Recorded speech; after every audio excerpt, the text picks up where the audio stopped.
Muy buenos días, qué bueno estar juntos en este domingo, Día del Señor, en esta mañana bien soleada, por cierto, que tenemos. Me alegra mucho estar con ustedes en sus hogares, bienvenidos a cada uno de los que se han conectado y los que se están conectando ya vendrán, los esperaremos un momentico. Hace ya algo más de un mes que estamos nosotros padeciendo el encerramiento obligatorio. Eso ha generado diferentes vidas, diferentes expresiones, historias que nos han algunos provocado risas, otros tristezas, otros melancolías, otros preocupaciones muy severas. En estos días alguien me decía, yo no me imaginé que iba a pasar tantos días encerrado en mi propia casa con 2 perros. Otra persona me expresó, me siento muy frustrado que no puedo mercar, teniendo dinero y no puedo salir a la calle. Estamos atrapados en nuestra tierra, estamos atrapados en nuestra Colombia y nos han dado prácticamente casa por cárcel. Otra pareja dice, tengo mi hogar a 13.000 kilómetros de aquí, tengo mi vivienda, mi trabajo y me quedé en Colombia. No puedo volver todavía a mi ciudad.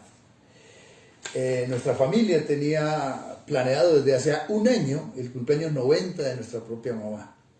Y no se pudo hacer. Se cancelaron todos los pasajes, todos los viajes y ya nunca se podrá celebrar los 90 años de la viejita. Para algunos son experiencias, como decía, pasajeras, otros como los niños son vacaciones, otros las mamás se espelucan porque tienen en el hogar que enseñar lo que sean los maestros. Unos viven frustrados, pero otros están viviendo una verdadera vida de dolor. Tengo un amigo de la iglesia de Llano Grande que un primo muere en los Estados Unidos, su esposa había regresado antes, él no pudo salir, se infecta y en esto muere. Y muere y tiene que ser enterrado allá, su esposa no pudo viajar. Ya usted se imagina lo que significa. José, otro hermano de la iglesia, tiene una hija en Nueva York, con su esposo, están contagiados, contaminados y están en la preocupación de qué va a suceder. La hija del presidente de un banco en España escribe esta lacónica nota. Somos una familia millonaria, dice, pero mi papá murió solo y sofocado, buscando algo que es gratis, el aire. El dinero se quedó en casa. Triste. El miércoles pasado, Paulita, nuestra hija, escribió la siguiente nota. Hoy salí por primera vez en un mes que llego, estoy viviendo con mis papás. No ha podido salir porque estamos en un sector rural y yo no manejo. Hoy por fin logré la libertad porque Fiorella, mi niña menor, necesitaba las primeras vacunas. Tiene 2 meses. Qué sorpresa me llevé al ser detenida por un retén militar que nos interrogó. Luego ver todos los almacenes cerrados y las pocas personas trabajando con tapabocas. Le agradecí a Dios por no tener que salir más, por poder quedarme en casa. Me conmovió ver vigilantes, a personas de la limpieza, a recepcionistas y por supuesto al personal de la salud tan expuestos y vulnerables. Fuimos a llevar un encargo a la abuelita y lloré por no poder abrazarla ni besarla, porque tenía que saludarla desde lejos con un tapabocas. También la vi llorar a ella. Que Dios permita que todo esto pase y podamos volver a vernos y abrazarnos. Ya no quiero salir más, solo quiero que la vida sea como antes. Y las preguntas que surgen es, ¿la vida será como antes? ¿Qué será el mañana? ¿Terminaremos el año? ¿Cómo lo terminaremos? ¿Habrá sustento en estos meses que nos quedan todavía de encerramiento? ¿Alguno de nosotros morirá por la pandemia? Y afloran sentimientos que congestionan el corazón, que afectan la vida. Y entonces aparece el miedo, la rabia, la incomodidad, la impotencia, la frustración, la incertidumbre, la inseguridad, la desconfianza. Y no es para menos, Colombia en este momento está acercándose a los 4.500 personas enfermas. Y hay 150 que han fallecido. En el mundo supera los 2 millones de personas afectadas, infectadas. Y supera también los 200.000 personas que han pasado a la eternidad. Y todo esto, toda esta compulsión que hay en el mundo tiene una razón. A mi entender hay una razón. Hemos perdido el control. Escúcheme bien, hemos perdido el control. La vida ya no nos está perteneciendo como antes, nos pertenece menos. Un microorganismo tomó el control del mundo. Creíamos que todo lo tenía bajo nuestro dominio. Hoy, con 3 meses de antelación, se podía saber por las encuestas quién sería el presidente. ¿Cómo serán las ventas mañana? ¿Qué tiempo va a ser? ¿Quién ganará el partido? Todo estaba presupuestado, muy controlado. Nada hoy nos da seguridades sobre las cuales podemos fundamentar nuestras vidas. Ni los sistemas de gobierno, ni las riquezas, ni la edad, ni el país donde vivimos, ni la religión. Nada ha podido desde diciembre del año 2019 arrebatarle de las manos el control a este minúsculo bicho que nos ha atacado. Pero desde arriba, desde lo alto, por encima del sol, como dice el rey Salomón, está uno más grande que todos, el más grande de todos, es nuestro Dios. Y nos susurra, nos grita, nos está diciendo, alerta, le estoy comunicando algo. Y el apóstol Santiago escribe esta nota en el capítulo 4, en el versículo 13 al 17. Abran sus Biblias, por favor. Santiago capítulo 4, versículo 13 al 17. Y vamos a leer el texto. Va a aparecer ahí en las pantallas para los que no tienen la Biblia a la mano. No sé por qué razón, pero va a aparecer ahí en el texto. Versículo 13 de capítulo 4. Vamos ahora, los que dicen, hoy y mañana iremos a tal ciudad y estaremos allá un año y traficaremos y ganaremos. Versículo 14. Cuando no sabéis lo que será mañana, porque ¿qué es vuestra vida? Ciertamente es neblina que se aparece por un poco de tiempo y luego se desvanece. 15. En lugar de lo cual deberéis decir, si el Señor quiere, viviremos y haremos esto o aquello. Pero ahora os jactáis en vuestras soberbias, toda jactancia semejante es mala. Y termina el versículo 17 diciendo, el que sabe hacer lo bueno y no lo hace, le es pecado. Les pedí en estos días, a través de las redes, que intentaran leer toda la epístola, los 5 capítulos de la epístola. ¿Lo hicieron? Allá veo unas manos levantadas diciendo sí, otros tapándose la cara diciendo, ¿era para hoy? Sí, era para hoy. Ahora yo creo que con esta lectura que hicimos y el panorama que tenemos, miremos la epístola como desde un dron, desde la parte de arriba. Veamos la panorámica de la epístola. Y Santiago, recordemos, era un pastor de una iglesia que estaba en cuarentena, una iglesia que estaba en la dispersión. No se pueden reunir como ustedes y nosotros ahora. Y entonces les escribe la epístola. Y ustedes van a encontrar en esta carta como 2 sabores, se llama yo. ¿A qué sabe la epístola? Cuando usted la pone en el paladar, ¿a qué le sabe? Hay 2 cosas, 2 sabores que plantea la epístola, que se ven a lo largo de todo el escrito.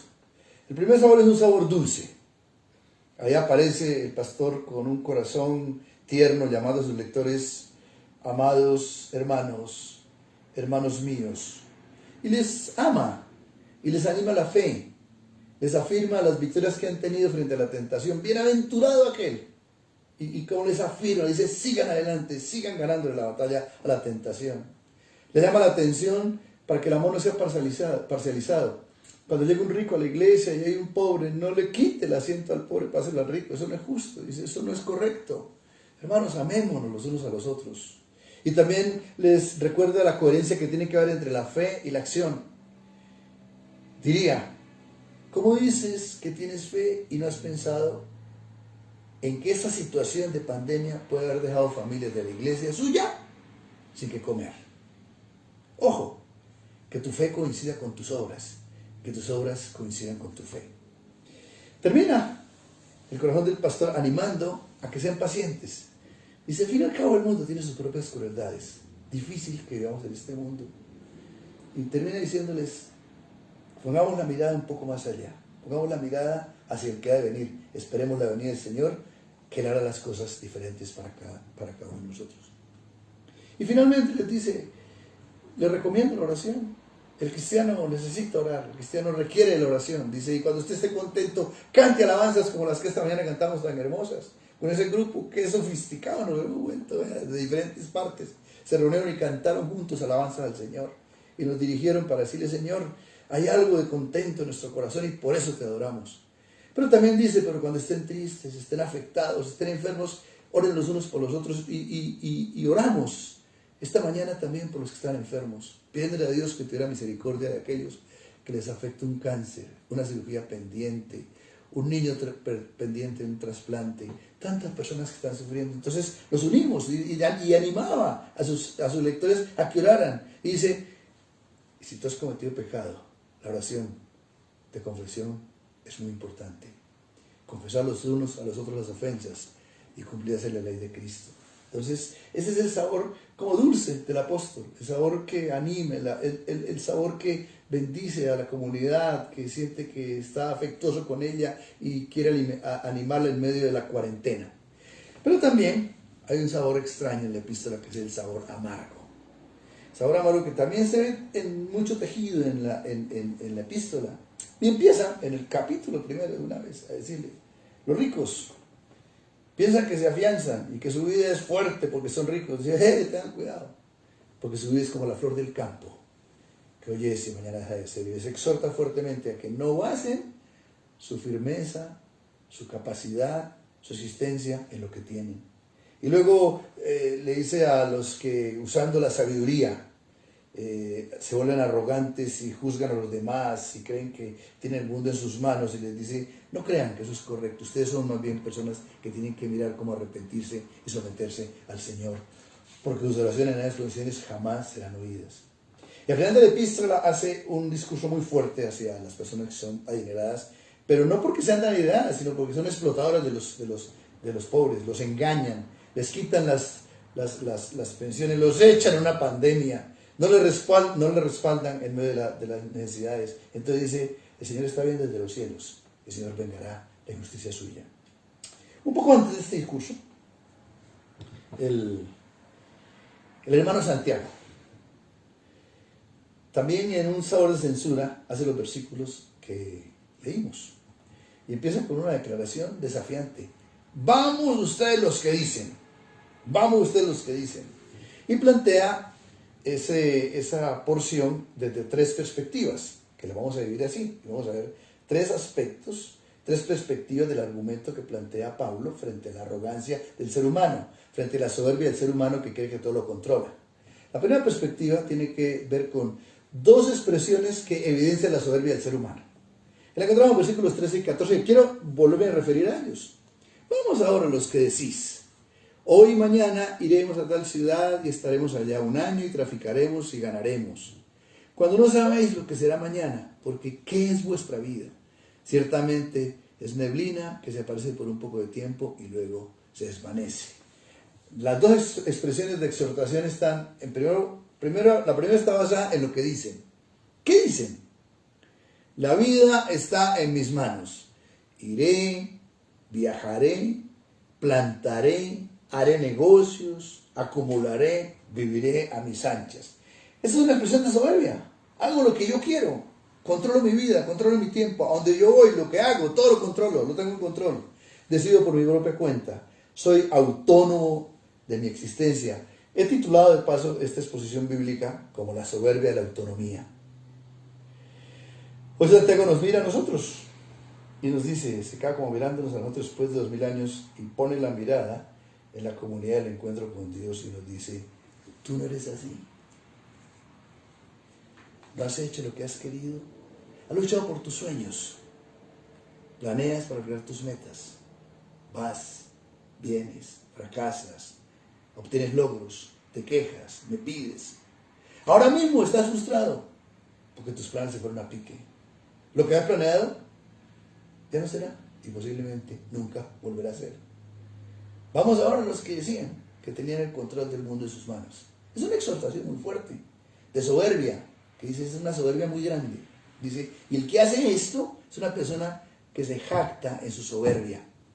Y luego también dice, no solamente los que expresan, sino los que ignoran. ¿Qué es lo que ignoran? Dice, no sabéis que la vida es como la neblina que aparece por un poco de tiempo y después desaparece. Los que ignoran que la vida es como una neblina, como aquí aparecemos en mi hogar, en donde yo vivo, por las madrugadas, todas las madrugadas tenemos neblina y a las 7 de la mañana ha desaparecido. Y dice, así son los que ignoran que la vida tiene un límite.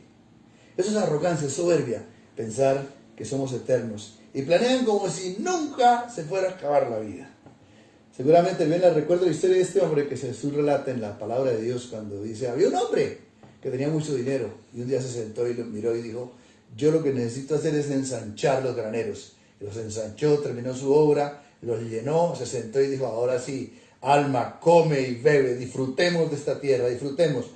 En ese momento escuché una voz, la voz de Dios que le dice, necio, has planeado como si fueras a vivir siempre, pero hoy vendré por ti. Y todo lo que has planeado se perderá.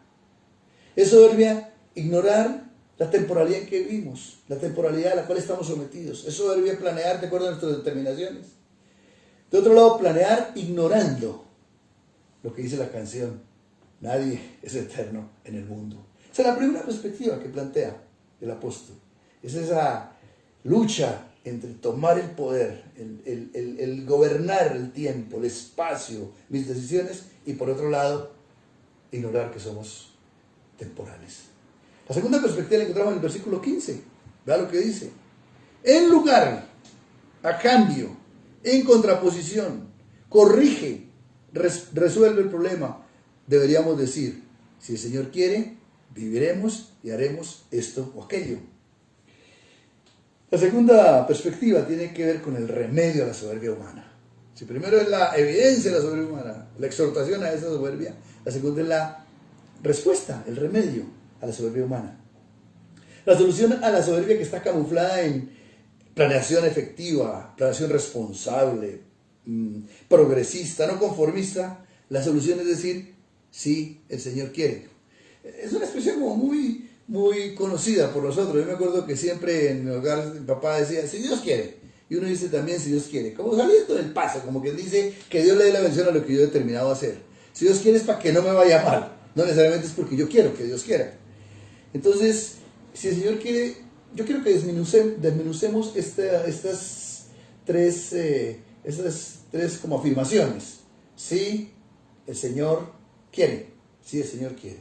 Desmenucémosla y veamos cómo esta verdad. Dice, si ustedes dicen eso, ustedes están resolviendo el problema que tenían, un problema de soberbia. ¿Así de fácil? Bueno, vamos a ver qué significa verdaderamente si el Señor quiere. Sí, condicional, pero descansa en lo que Dios decida. No en lo que yo decida, sino en lo que Dios decida. Si tú lo decides, Señor, será lo mejor para mí. Viajar o no viajar. ¿Qué decide, Señor? Tener o no tener, salir o no salir, estar enfermo o estar sano, lograr o no lograr, ser o no ser. Eso no es conformismo. Eso tiene que ver con la seguridad que descansa en el hecho de que Dios decide lo mejor para mí. Dios no se ha equivocado conmigo, no se equivoca con el mundo. Dios ha decidido y lo que Dios decide es perfectamente bueno. Lo mejor es el plan de Dios, no es el plan mío. Aquí se descompone la soberbia y se convierte en una vida de seguridad en Dios. Si el Señor, la segunda parte de esta frase, en la época en que Santiago escribió esta epístola, el concepto de Señor era un concepto exclusivo para el emperador y se traducía con una palabra que es conocida, Kyrios. ¿Se acuerdan cuando escuchábamos por allí en la Semana Santa? Kyrie eleison, es el Kyrios, el Señor, el Señor. Y entonces la comunidad cristiana se la toma prestada al Imperio Romano, que le ha asignado al emperador ese gran título de ser el dueño y amo del mundo, y el cristianismo la toma prestada y pone que Jesucristo es el Señor, el que gobierna la vida de todos nosotros, el que gobierna la humanidad, y la usa el cristianismo para darle el sentido de autoridad absoluta y suprema a Jesucristo. Ahora, cuando usted dice si el Señor tiene la autoridad sobre mí, ¿qué está diciendo?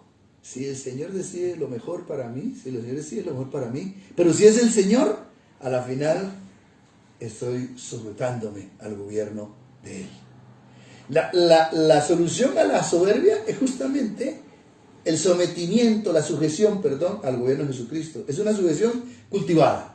Es una sujeción que va en progreso, no es una sujeción que surge de cuando usted va a un concesionario, va a escoger un carro y dice verde o rojo, entonces, Señor, ¿qué quieres tú? Esa forma así no actúa Dios. No es que unos días antes de ir al altar dice, Señor, ¿tú sí quieres que me case con este o no? No. O ¿tú quieres que vaya a este viaje o no vaya? Esto ya tiene los pasajes comprados. No, es un proceso de encuentro con el reino de Dios. Aquel que nos enseñó Jesucristo cuando el Señor y dijo, oren así de esta manera, que venga tu reino, que venga la autoridad, el gobierno, la sujeción al Señor. Me sujeto a ti y recibo lo que tú decides, porque tú decides lo mejor para mí. Pablo lo expresó de una manera muy interesante. Cuando yo sea que nosotros vivamos o que muramos, somos del Señor, pertenecemos al Señor. Entonces estoy en buenas manos. Job lo dijo de otra manera más gráfica. Dice, recibiremos de Dios lo bueno y no recibiremos lo malo. Entonces, en primer lugar, en este primer, digamos, aspecto, tiene que en desmenuzar, el segundo gran aspecto es sí, un condicional que me pone en la seguridad de que Dios decide lo mejor para mí. En segundo lugar, el Señor, tiene que ver con la sujeción. Pero quiere, si el Señor quiere, tiene que ver con la querencia del corazón de Dios. Dios quiere lo mejor, Dios quiere lo que tiene propósitos, Dios quiere lo que me corrige, Dios quiere lo que me hace parecer a Jesucristo. Dios quiere cosas que a mí posiblemente no me gustan, pero que Él las quiere y soy llamado a someterme a Él. Entonces esto tiene que ver con el sometimiento a la voluntad de Dios. Este segundo aspecto del gran discurso que plantea Santiago aquí tiene que ver con 3 S. En primer lugar, seguridad en que Dios quiere lo mejor. En segundo lugar, sujeción al gobierno del Señor. En tercer lugar, sometimiento a su querencia, aquello que quiere Él para mí, que es lo mejor. Entonces, preguntas, ¿el Señor si quiere que la humanidad pase por esta experiencia de pandemia? Hace unos días el predicador dijo, esto no le salió la mano al Señor, pues lo que está diciendo es, esto lo planeó el Señor. Algunos como estéticamente dicen, Él lo permite, Él lo manda. Dios controla el mundo y todo lo que en Él hay. Hemos de recibir lo bueno y no lo malo del Señor. O sea que hay cosas que a nuestro juicio son malas, pero que vienen del Señor. Hay cosas que no nos gustan. A mí no me gusta. A mí no me gustó hace un par de años haber quedado cojo de por vida. A mí no me gustó tener dolor en las rodillas. El Señor lo quiere. Y me ha dado una cantidad de enseñanzas que para mí son muy valiosas. Cantidad de experiencias que han superado mi vida en muchas cosas que antes no tenía. Entonces, ahora cuando termine esto, la pregunta, después de todo esto, la pregunta es, la vida, el mundo seguirá siendo, ¿cómo seguirá el mundo? Muchos han dicho que el mundo cambió, que así como cambió después del 9/11, también va a cambiar después de la pandemia. Coronavirus va a ser para nosotros una palabra casi que un signo, un hito, un monstruo que nos aparece siempre ahí, antes de la corona y después de la corona. Ahí está. La pregunta o la afirmación no es que el mundo se va a cambiar. La pregunta para nosotros como cristianos es, después de esta experiencia, ¿habremos aprendido a que el control no lo tenemos nosotros, sino que lo tiene Dios? ¿Habremos aprendido que el señorío de Cristo no solamente es una fórmula que hemos inventado los cristianos o que la ponemos como, ay, Él es Salvador y Señor de mi vida? Sino que Él quiere ser el Señor absoluto y que nos demostró que nadie es Señor de su existencia, que el control lo perdimos y que a menos que nos sometamos a Él podemos tener sentido en nuestra existencia. Ahí están los dos grandes puntos que hemos dicho, las dos primeras perspectivas. Una perspectiva que expresa la soberbia del ser humano. La segunda perspectiva en el versículo 15 que muestra el remedio. Y la tercera perspectiva la encontramos en el versículo 17, un versículo por demás conocido por nosotros, o demás trajinado en muchos momentos de enseñanza. Y al que sabe hacer lo bueno y no lo hace, le es pecado. La tercera perspectiva de este texto tiene que ver con las elecciones que hagamos acerca de Dios. Elecciones sobre lo aprendido de Dios. Elecciones sobre lo aprendido tanto en el texto bíblico como en lo que hemos aprendido en estos días. ¿Qué elecciones hemos de tomar? Dice, y si tú eliges lo que aprendiste y lo haces bien, vivirás. Deuteronomio lo afirma permanentemente. Si tú aprendes y eliges lo contrario, cometes pecado. Vas a estar distante de Dios. Vas a arruinar tu propia vida. Entonces, creo que hay 3 elecciones que también uno puede tener en cuenta. Una elección a lo largo del escrito, básicamente, nos está diciendo, elige poner a Dios, en Dios tus tiempos y tus planes. No los pongas a última hora. No pidas la bendición de tus sueños. No pienses que Dios le va a echar el sí, porque tú decidiste. No, Dios sigue siendo tu Señor. Y Dios quiere que tú cultives una relación de señorío de tal manera que puedas poner en las manos del Señor tu propia vida. En el versículo 31, capítulo 31, versículo 14 y 15 dice: mas yo en ti confío, oh Señor, tú eres mi Dios, en tu mano están mis tiempos. Que tiempos y planes sean los tiempos del Señor. La segunda lección, que me parece que a lo largo de este texto uno puede descubrir, la lección de la eternidad por encima de la temporalidad. Cuando elegimos la eternidad, ponemos la mirada en las cosas de arriba, dice el apóstol Pablo. Cuando elegimos la temporalidad, cuando olemos a tierra, empezamos a vivir del mundo, a vivir en el mundo y para el mundo. Empezamos a vivir una vida de pecado. Pero cuando pensamos en la eternidad, cuando elegimos la eternidad, entonces pensamos en aquellas cosas que verdaderamente tienen sentido y que cobran valor para Dios y para la existencia eterna de nuestras vidas. Un cristiano que huele mucho a tierra olerá mucho más a pecado que el cristiano que huele mucho más al cielo. Por eso el Padre Nuestro muestra como ese anhelo. Padre Nuestro que estás en los cielos, venga tu reino.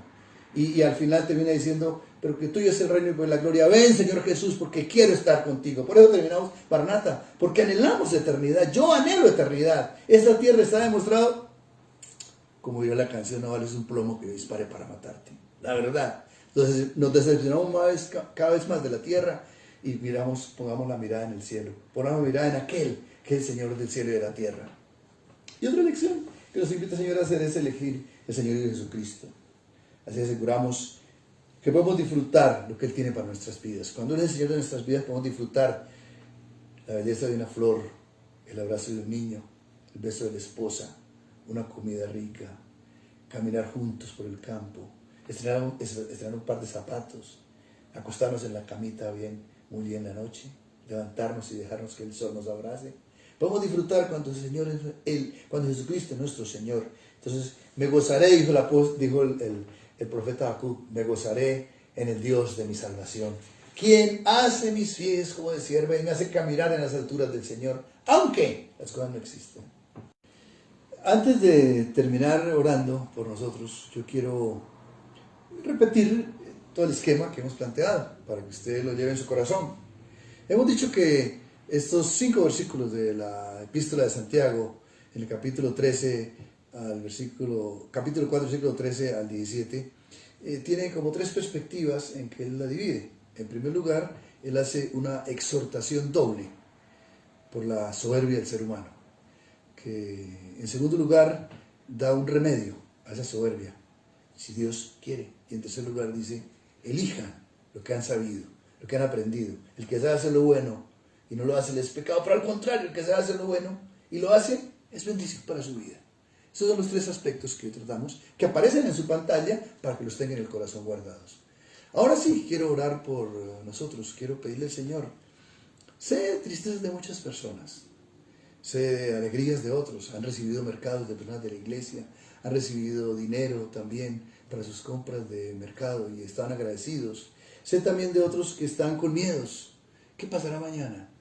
¿Qué pasará con la empresa? Un empresario me dijo en estos días: la tengo cerrada y los gastos siguen corriendo. Tengo 20 familias que dependen de mí. Esos miedos, esos temores. Ahora lo que nos invita el texto de esta mañana es: hemos perdido el control, pero no hemos perdido a Dios. Dios sigue siendo el Señor de su vida y de mi vida. Yo le entregué mi corazón a Jesús y aseguró nuestra eternidad, porque no asegurará nuestra temporalidad. Él es bueno y generoso. Vamos a pedirle que nos bendiga, que nos llene, que nos ayude, que esto que hemos aprendido en esta mañana se convierta en carne en mi vida. Que salgamos de la tensión, que salgamos de la locura, que salgamos de las premoniciones, para ponernos delante de aquel que es capaz, de aquel que mira nuestra vida. Y hoy domingo, le está mirando para decir: he aquí, yo estoy con vosotros todos los días hasta que el mundo se acabe. Señor, en esta mañana quiero poner en tus manos nuestras vidas, la fragilidad con que hemos vivido, las limitaciones que tenemos, la angustia que muchas veces abraza nuestros corazones, los temores, Señor. En mi propio hogar hay una bebecita de 2 meses. Tengo 2 hijos que están esperando bebés. En los próximos 4 meses tendremos 2 bebés nuevos nacidos en plena pandemia, Señor. Eso provoca cierto nivel de inseguridad. Pero yo te pido, Señor, que volteamos nuestros ojos a ti y veamos al que venció por los siglos de los siglos. Al Señor del cielo y de la tierra, que es capaz, al que tiene control de todo, Señor. Al que nada absolutamente se le de sus manos.